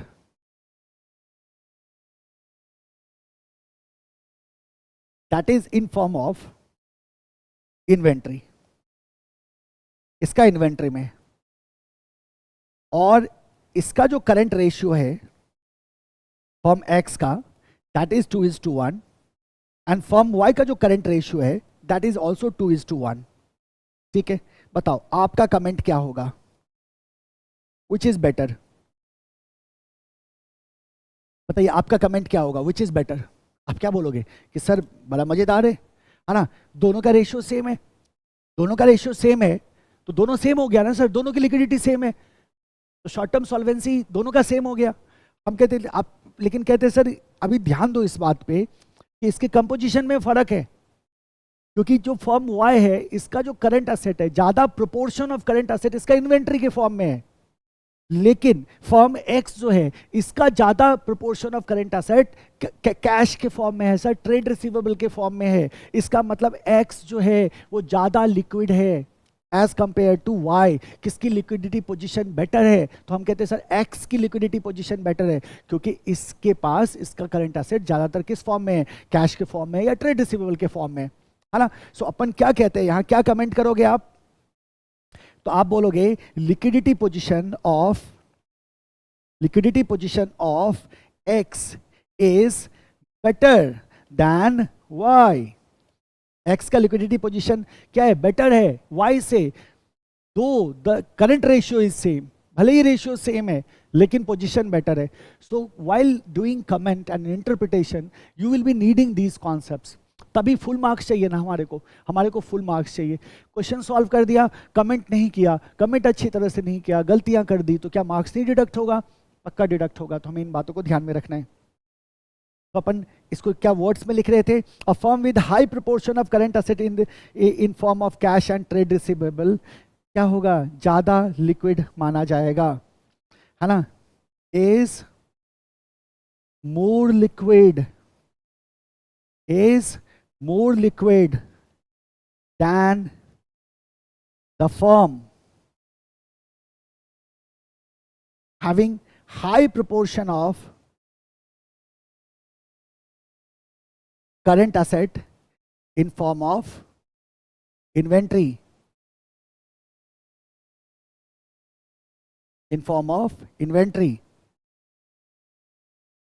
ठीक है। इसको ऐसे एरो करके मैं यहां लिख रहा हूं, राइट बालक, मैनेज कर लेना। Even if current ratio of both firm is same, भले ही करंट रेशियो क्या हो, सेम हो, तो क्या कहा था मैंने, कंपोजिशन इज क्रिटिकल। अच्छा है बड़ा सिंपल सा फॉर्मूला, है ना।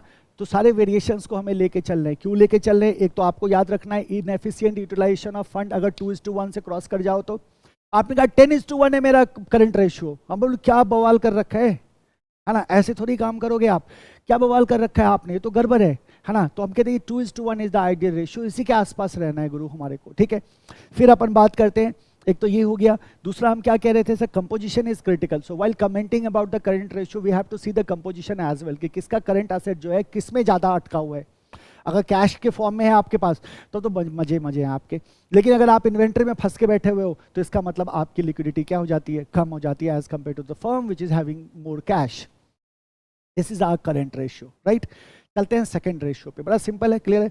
Second ratio is your quick ratio. तो करंट से क्विक पे जाएंगे तो जो मेरा करंट एसेट था ना उसको क्विक एसेट बनाना है।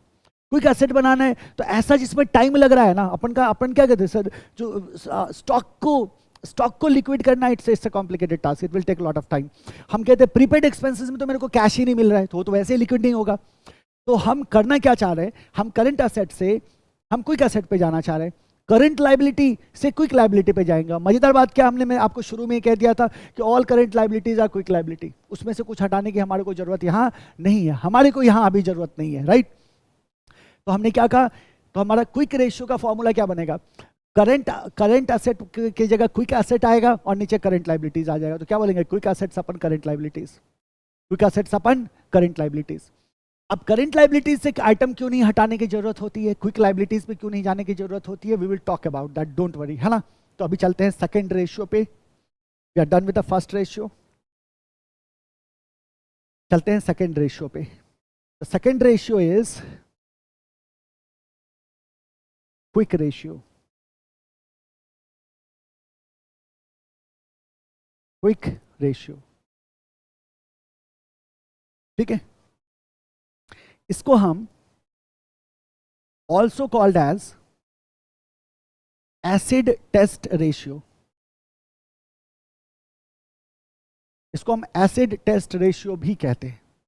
तो बड़ा सिंपल है, देखो बहुत मजा आने वाला है, बहुत मजा आने वाला है आपको एग्जामिनेशन में, है ना। ऐसा आंसर लिख के आना है आपको, ऐसे प्रॉब्लम सॉल्व करना है ना कि वो कहीं पेन ना लगा पाए। अगर मान लो 10 नंबर का क्वेश्चन है तो 10 बाय 10 आए, 5 नंबर का क्वेश्चन है तो 5 बाय 5 आए। ये आपको दोनों पेपर में इंश्योर करके चलना है, एफएम में भी और एसएम में भी, बस यही टारगेट है ना। आराम से पढ़ो, बहुत आराम से पढ़िए और सारी चीज़ों को ध्यान से रखिएगा दिमाग में। नाउ सी, हम बात कर रहे हैं क्विक रेशियो की, और मैंने आपसे क्या कहा कि क्विक रेशियो का मतलब है सीधा quick asset by quick liability. अब क्विक लाइबिलिटी से कंफ्यूज मत हो जाना, quick liability means current liability, ठीक है। अब ये जो करंट एसेट है हमारा, इस करंट एसेट से मेरे को क्विक एसेट पे जाना है, this is what we have to do, है ना। तो करंट एसेट से क्विक एसेट पे जाने के लिए हमें क्या करना होगा, जरा खुद सोचो आप। आपने कहा कि सर हमारे पास सबसे पहला आइटम जो हमने रखा था दैट वाज द इन्वेंट्री। अब ये इन्वेंट्री की अगर हम बात करें तो हमने क्या कहा कि इन्वेंट्री को हम इमीडिएटली रियलाइज नहीं कर सकते ना, we can not do that, है ना। सो अगर हम इन्वेंट्री की बात करें तो हमारे पास मटेरियल होता है, हमारे पास वर्क इन प्रोग्रेस होता है, हमारे पास फिनिश गुड्स होते हैं, बट ये इमीडिएटली रियलाइजेबल नहीं है, तो इसको हम क्विक एसेट में इंक्लूड नहीं कर सकते। सन्ड्री डेटर्स रियलाइज हो जाएगा, कैश एंड बैंक बैलेंसेस ये तो ऑलरेडी लिक्विड है हमारे पास, रिसीवेबल्स चलेगा, loans and advances, disposable investment ये भी आएगा, राइट। लेकिन ये इन्वेंट्री जो है इसको हमें क्या करना होगा, हमें बाहर निकालना होगा इसको, राइट। अगर हम देखें, अगर हम बात करें प्रीपेड एक्सपेंसेस की, which is not mentioned here, so prepaid expenses जो हैं हमारे, है ना, उनको भी हमें क्या करना होगा, उन्हें भी हमें माइनस करना होगा, राइट। सो अगर हम क्विक एसेट की बात करें तो यहां सीधा सीधा क्या कहते हैं, क्विक रेशियो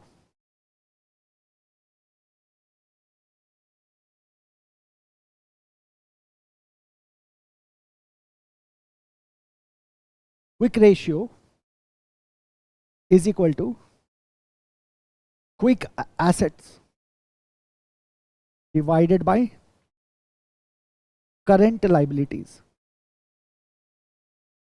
ठीक है। इसको अपन ऐसे कह दें QA अपन CL, ठीक है, quick asset divided by current liability.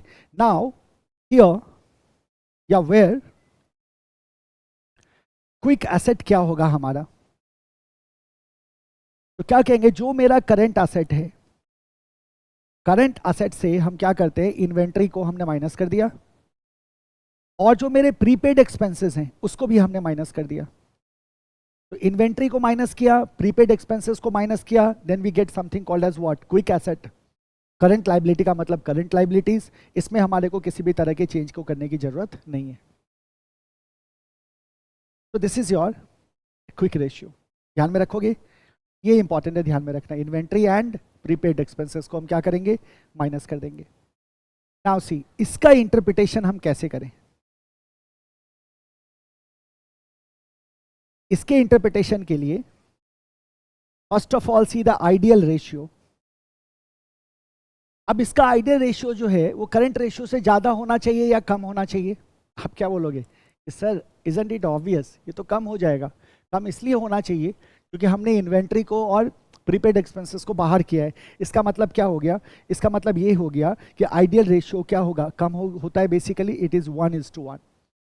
तो क्विक रेशियो में अगर हमारे पास 1:1 है देन वी आर गुड, है ना, then we are good. If majority of quick assets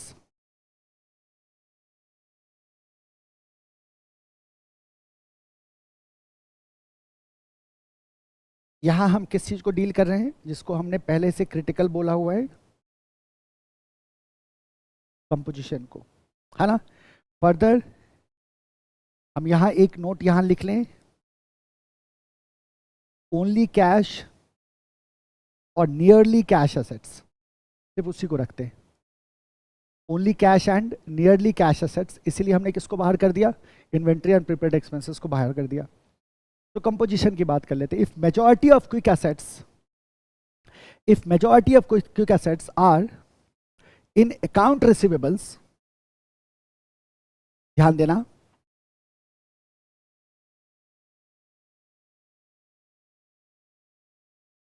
if majority of quick assets are in account receivables. अब यहां क्या आइडिया है, जरा आप गौर करो। हमने कहा सर इन्वेंट्री को हमने बाहर कर दिया, प्रीपेड एक्सपेंसेस को बाहर कर दिया, बाकी का करंट एसेट मेरा क्विक एसेट में कन्वर्ट हो गया। तो अब हम कह रहे हैं कि अगर ज़्यादातर मेरा क्विक एसेट अकाउंट रिसीवेबल में हो तो आपके तो क्या प्रॉब्लम है, it's okay, receivable, account receivable तो है ही मेरा क्विक एसेट का पार्ट, तो क्या दिक्कत है। तो हम कहते नहीं, दिक्कत तब होगी जब इस कलेक्शन में लैग हो।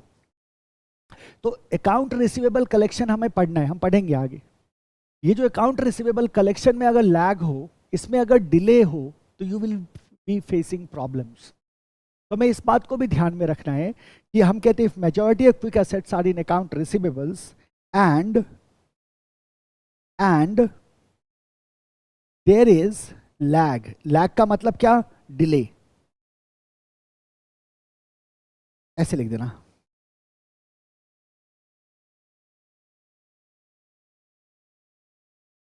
एंड इसको करेक्शन कर लेना, लिख लिया था तो कट कर दो। And pattern of account receivable collection lags behind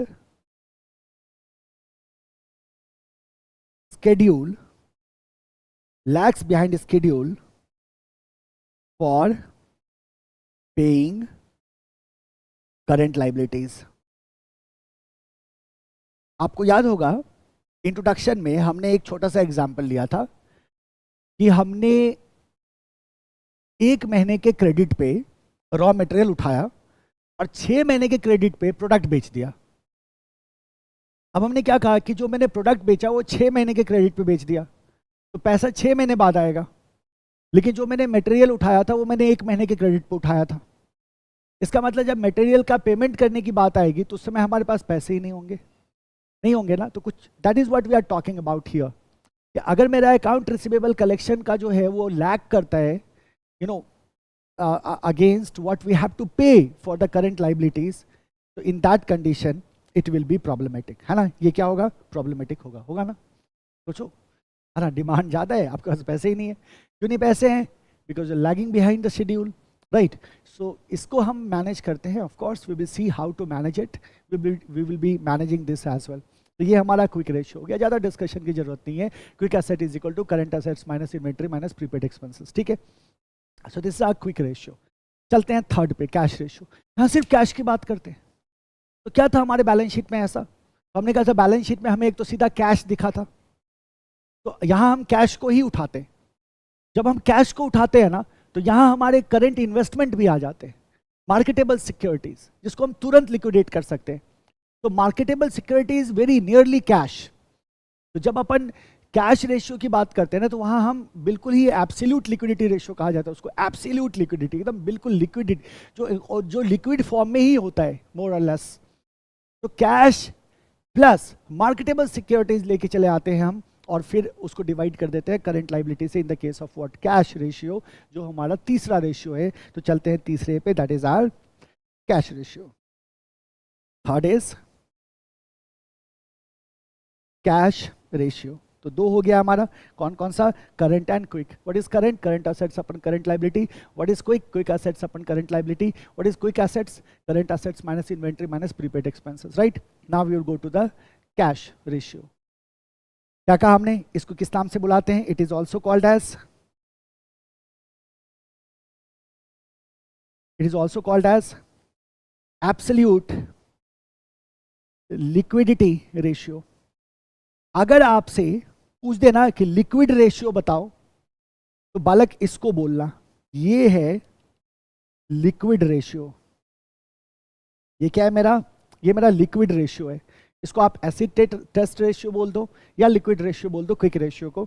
और जब absolute liquid ratio, liquidity ratio आपसे पूछा जाए, तो समझ जाओ कि आपसे क्या पूछा जा रहा है, आपसे कैश रेशियो को पूछा जा रहा है, right. So let's see this, ठीक है। अच्छा, बहुत सिंपल है, इजंट वेरी सिंपल। अच्छा बताओ मेरे को, ये किस चीज को मेजर करेगा, नाम ही है एब्सोल्यूट लिक्विडिटी रेशियो। आप क्या बोलोगे, कैश रेशियो क्या करेगा, it measures absolute liquidity of firm, absolute liquidity of firm. तो हम कहते हैं कि बिल्कुल जिसको तुरंत इंस्टेंटली क्या किया जा सके कैश में, जिसको हम देख सके, तो कैश ही लेके आते हैं, इसीलिए इसको कैश रेशियो कहा गया है। तो हम जब इसकी बात कर रहे थे ना, जब हम क्विक एसेट की बात कर रहे थे, क्विक रेशियो की बात कर रहे थे, तो क्विक एसेट में हमने क्या कहा, ओनली कैश और नियरली कैश एसेट्स। तो यहाँ नियरली कैश एसेट्स की बात करते हैं, इन्वेंट्री को इंक्लूड नहीं करते हैं, क्योंकि इन्वेंट्री नियरली कैश एसेट में हमारा नहीं आता। लेकिन जब हम कैश रेशियो की बात करते हैं ना बालक, तो इसमें कैश ही लेके आ जाते हैं हम, राइट। सो ये तो बहुत ही स्ट्रिक्ट हो गया ना, हम कहते हैं सर एक्सट्रीमली स्ट्रिंजेंट, है ना। तो cash ratio is equal to क्या हो जाएगा, क्या क्या कैश है हमारे पास, तो एक तो हो गया cash and bank balances, cash and bank balances plus, अब लेके आ जाते हैं हम अपने मार्केटेबल सिक्योरिटीज को, मार्केटेबल सिक्योरिटीज को, या आप इसको करंट इन्वेस्टमेंट बोल दो। तो marketable securities divided by current liabilities, ये हमारा हो गया कैश रेशियो। ये क्या हो गया हमारा, कैश रेशियो। तो क्या लेके आए, cash and bank balances and marketable securities, right. So this is our cash ratio, this is our cash ratio.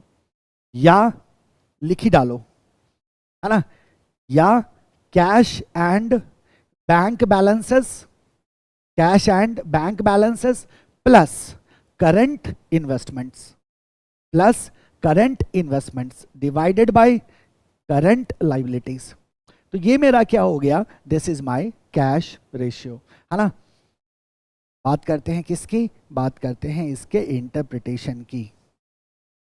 ये क्या है मेरा, ये एब्सोल्यूट लिक्विडिटी रेशियो है। ये क्या है, एब्सोल्यूट लिक्विडिटी रेशियो है, ठीक है। क्या बोलोगे आप, this ratio tests short term liquidity किस टर्म में, in terms of cash and marketable securities, cash and marketable security. बहुत स्ट्रिंजेंट है ना, बहुत स्ट्रिंजेंट है, देखने से ही पता चल रहा है। This is your cash ratio number 4। चौथे में था हमारा इंटरवल मेजर रेशियो।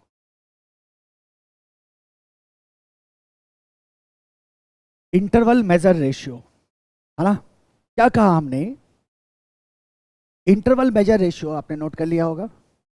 जहां दिक्कत हो वीडियो पॉज करके नोट कर लिया करो, एकदम कूल होकर नोट करना, कोई जल्दबाजी की बात नहीं है। इंटरवल मेजर रेशियो की हम बात कर रहे हैं, तो किस इंटरवल को मेजर करने की बात कर रहे हैं हम, ये रेशियो मेजर करता है किसको, इंटरवल को।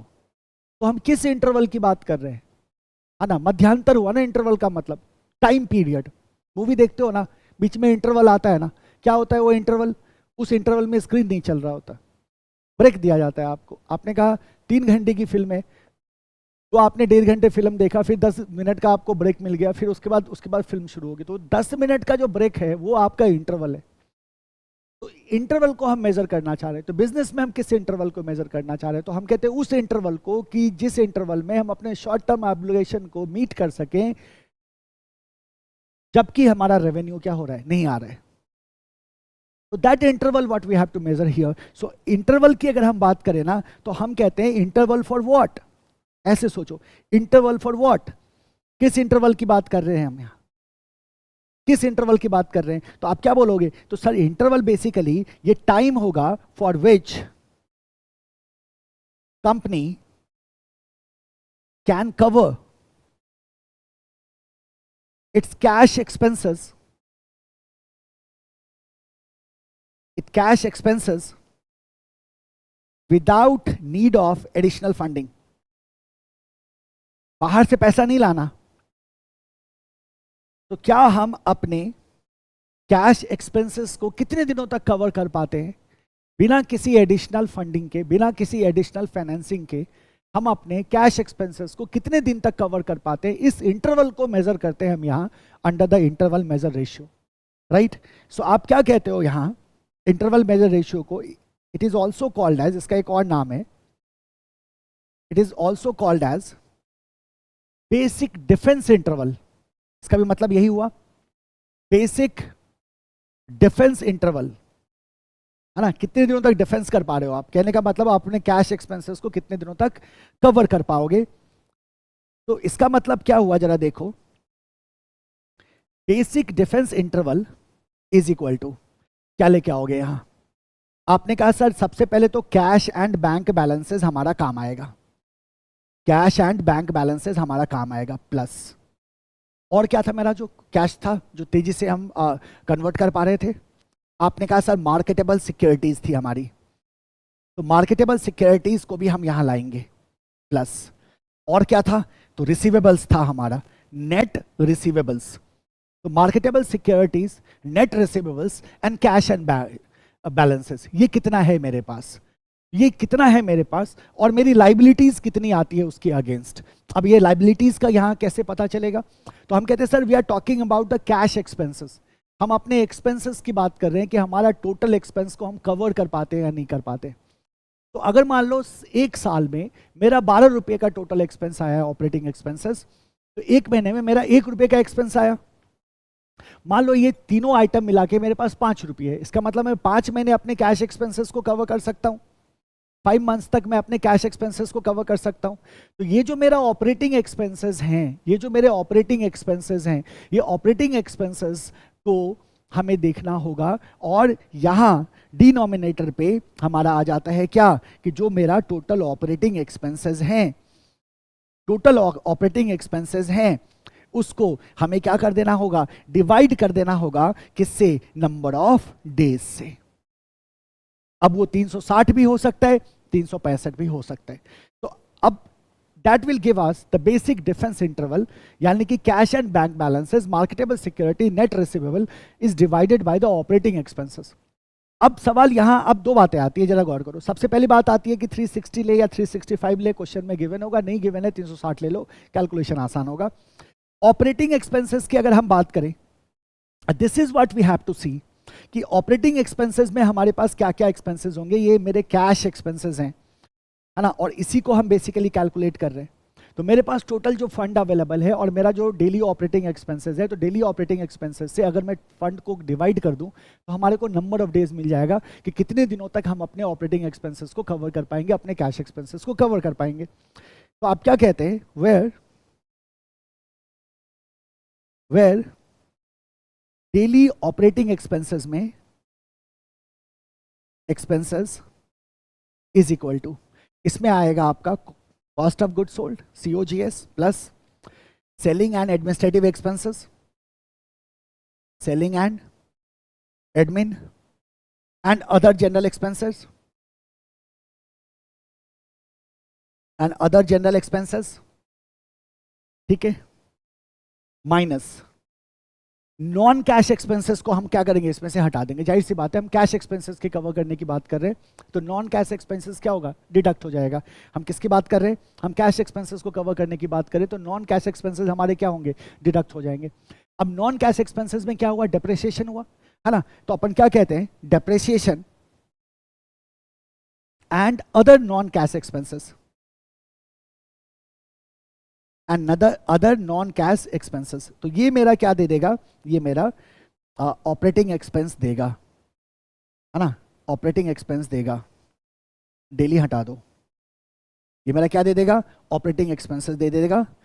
अब निकाल दो डेली, यहाँ जगह नहीं था हमारे पास इसलिए मैं ऐसे लिख रहा हूँ, daily operating expenses is equal to operating expenses divided by number of days in a year,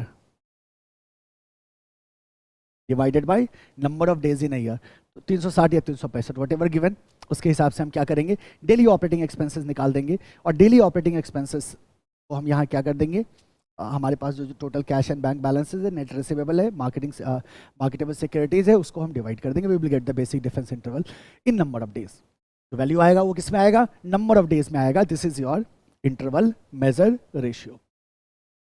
क्या हुआ कहने का मतलब, आ जाओ इंटरप्रिटेशन, क्या बोलोगे। If for some reason all the company's revenue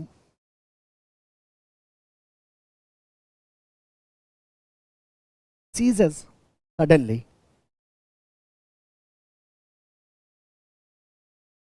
how long it will be able to cover its cash expenses without additional financing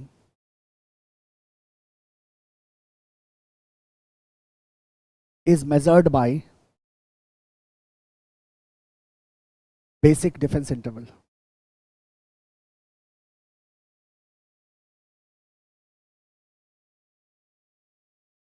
Measured by basic defense interval. तो क्या कहा हमने, हमने कहा कि जो मेरे कैश एक्सपेंसेस, जो मेरे ऑपरेटिंग एक्सपेंसेस हैं, हमारा कॉस्ट ऑफ गुड सोल्ड है plus selling administrative and general expenses को हमने क्या किया, ऐड कर लिया। ये जो मेरा सेलिंग एडमिनिस्ट्रेशन S&A कह दो या SA कह दो आप शॉर्ट में, और जो हमारा डेली ऑपरेटिंग एक्सपेंसेस में, और जो हमारा COGS है, तो COGS plus selling and administrative expenses ये, और इसमें से हमने क्या किया, नॉन कैश एक्सपेंडिचर को माइनस कर दिया। हमारा क्या निकला, टोटल ऑपरेटिंग एक्सपेंस निकला, उसको हमने 360 से डिवाइड कर दिया, मेरा डेली ऑपरेटिंग एक्सपेंसेस निकल गया।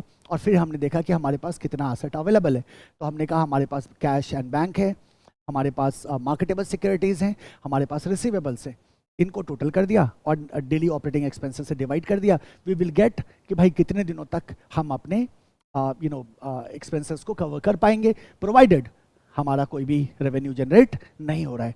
This is called as basic defence interval. That is it, and we will go to the next and the last ratio here, जिसको कहते हैं net working capital.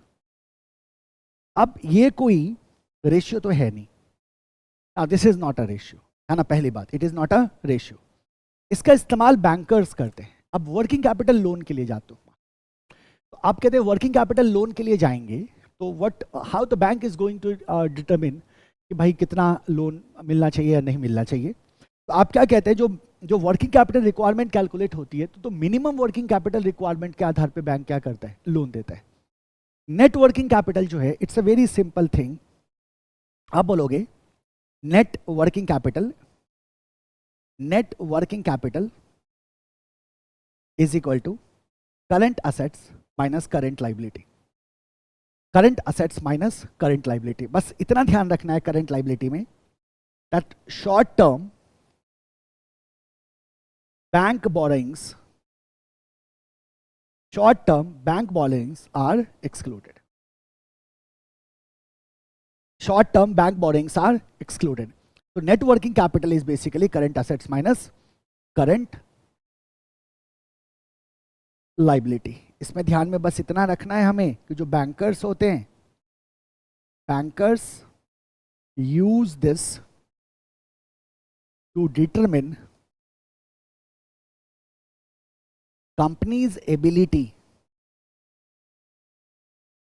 To deal with या with a financial crisis.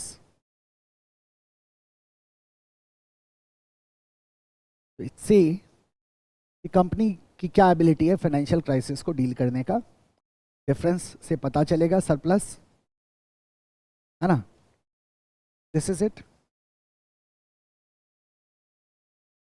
This is so this is your net working capital. तो ये 5 ratios हैं बालक, जिन 5 ratios को आपको क्या करना है, ध्यान में रखना है as far as liquidity ratio is concern, है ना। As far as liquidity ratio is concern, note कर लिया होगा। ये था हमारा कौन सा रेशियो, ये था हमारा लिक्विडिटी रेशियो। आ जाना, ये टॉपिक खत्म हुआ। इसके हम प्रॉब्लम्स करेंगे कुछ। प्रॉब्लम स्टार्ट करने से पहले we are going to have a summary chart, ठीक है। कहाँ जा रहे हैं, समरी चार्ट पे। कौन सा रेशियो है ये, लिक्विडिटी रेशियोज है। सबसे पहला कौन सा था, करंट रेशियो। करंट रेशियो क्या कहता है, current assets upon current liability. दूसरा क्या था, क्विक रेशियो। क्विक रेशियो क्या कहता है, quick assets upon current liability is equal to current assets minus inventory minus prepaid expenses divided by current liability. तीसरा क्या था, कैश रेशियो। कैश रेशियो क्या कहता है, cash and bank, cash and bank balances plus marketable securities, marketable securities divided by current liability. उसके बाद आया basic defence interval या interval measure ratio. Interval measure ratio क्या कहता है, इंटरवल मेजर रेशियो। तो हमने कहा cash and bank balances plus net receivables plus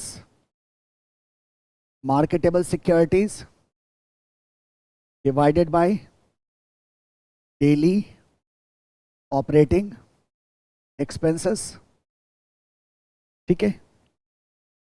जहां daily operating expenses is equal to क्या था हमारा, COGS plus selling and administration cost expenses minus non cash expenditure like depreciation divided by number of days.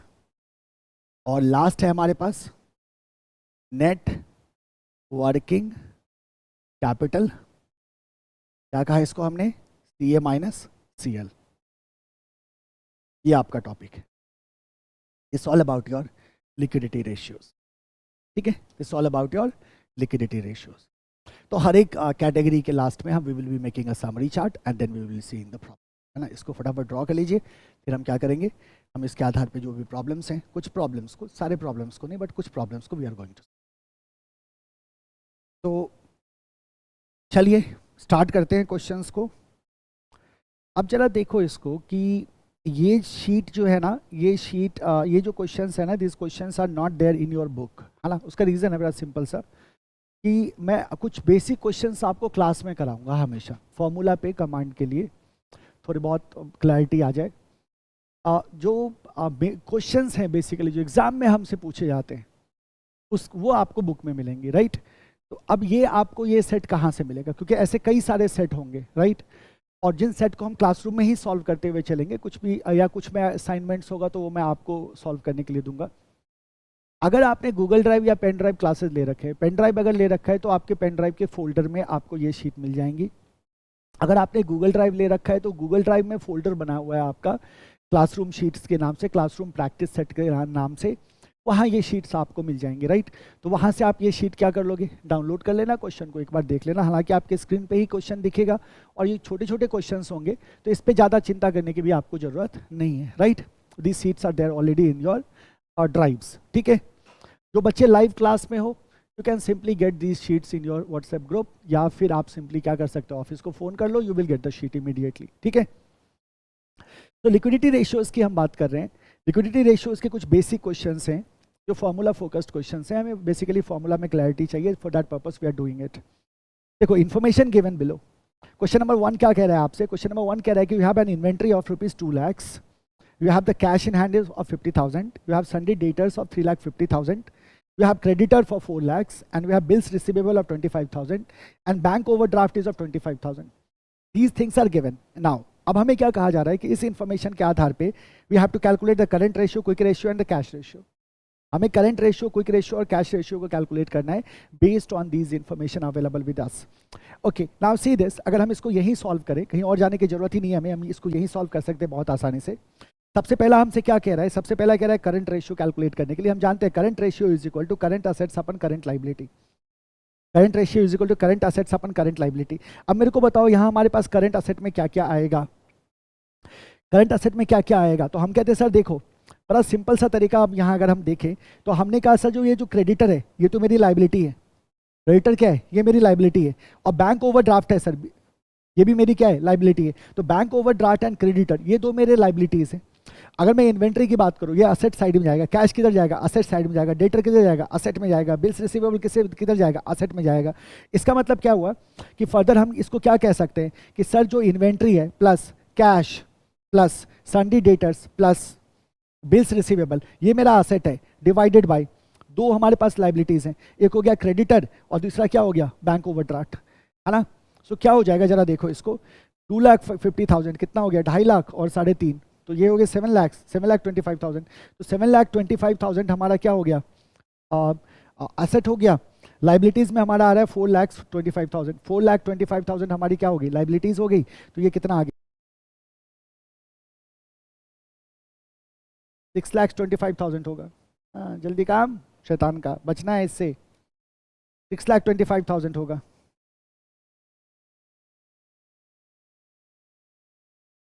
$250 + 350 + 25 तो 625 हो गया, और ये कितना हो गया, 4,25,000 हो गया। तो 625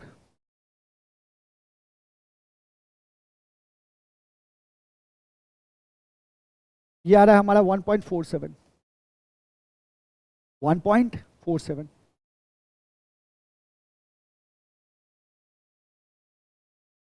right, so our answer is what, 1.47। तो ये मेरा क्या हो गया, करंट रेशियो हो गया, करंट रेशियो हो गया। Second is the quick ratio, second हमारा क्या है, quick ratio. Quick ratio is equal to current assets minus inventory minus prepaid expenses होगा, minus prepaid expenses divided by current liability. Current liability है हमारे पास कितने का, 4,25,000 का हमारा करंट लाइबिलिटी है। करंट असेट्स में देखो, करंट असेट्स कितना है, 6,25,000 का, इन्वेंट्री हटाओ 2 लाख, तो 4,25,000 हो गया। तो 6,25,000 माइनस 2 lakhs माइनस, तो ये आ गया मेरा 1। क्विक रेशियो कितने का आ रहा है, 1 का आ रहा है, तो 1:1। क्विक रेशियो कितने का आ रहा है, 1 का आ रहा है। फिर हमारे पास है कैश रेशियो, तीसरा कैश रेशियो में क्या लोगे, यहाँ देखो कैश ओनली, है ना। तो कैश कितना है मेरे पास, 50,000 डिवाइडेड बाय 4,25,000।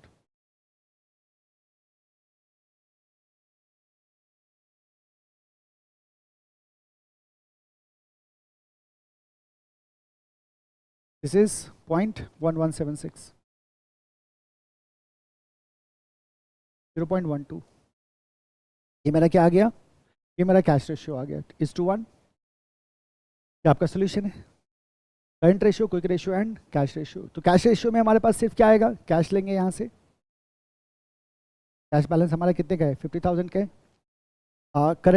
करंट असेट में हमारे पास क्या क्या आ जाएगा, इन्वेंट्री आ जाएगा, कैश आ जाएगा, डेटर आ जाएगा, रिसीवेबल आ जाएगा, लाइबिलिटी में क्रेडिटर और बैंक ओवरड्राफ्ट आ जाएगा, है ना। और जब क्विक रेशियो निकाला था तो जो मेरा करंट असेट था, करंट असेट्स में से हमने इन्वेंट्री को हटाया, प्रीपेड एक्सपेंसेस को हटाया, तो इन्वेंट्री को हमने क्या कर दिया, माइनस कर दिया, है ना। तो हमारा आंसर मिल गया। सो this is your question number 1, यही आपका भी आया है। मैच कर लेना। क्वेश्चन नंबर 2 देखो, calculate the liquid ratio from the data given below. What is the liquid ratio? Liquid ratio का मतलब क्या? तो हमने कहा सर क्विक रेशियो पूछ रहा है। लिक्विड रेशियो का मतलब क्या पूछ रहा है?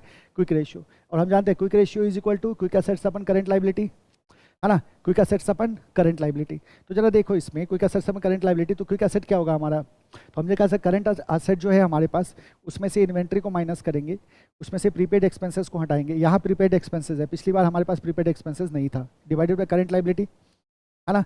सो करंट एसेट्स हमारे पास कितना है? 70,000 का करंट एसेट्स है हमारे पास, गिवन है यहाँ सीधा स्ट्रेट अवे। करंट लायबिलिटी कितना है मेरे पास? गिवन है हमारे पास 50,000 का करंट लायबिलिटी है। तो यहाँ क्या आ गया? 50,000 माइनस इन्वेंट्री। इन्वेंट्री के कितना है? 18,000 का इन्वेंट्री है हमारे पास, माइनस प्रीपेड एक्सपेंसेस। 9,000 का हमारे पास प्रीपेड एक्सपेंसेस है। 9,000 का हमारे पास क्या है? प्रीपेड एक्सपेंसेस है। ठीक है, तो कितना हो गया ये देखो, 70,000 माइनस 27,000,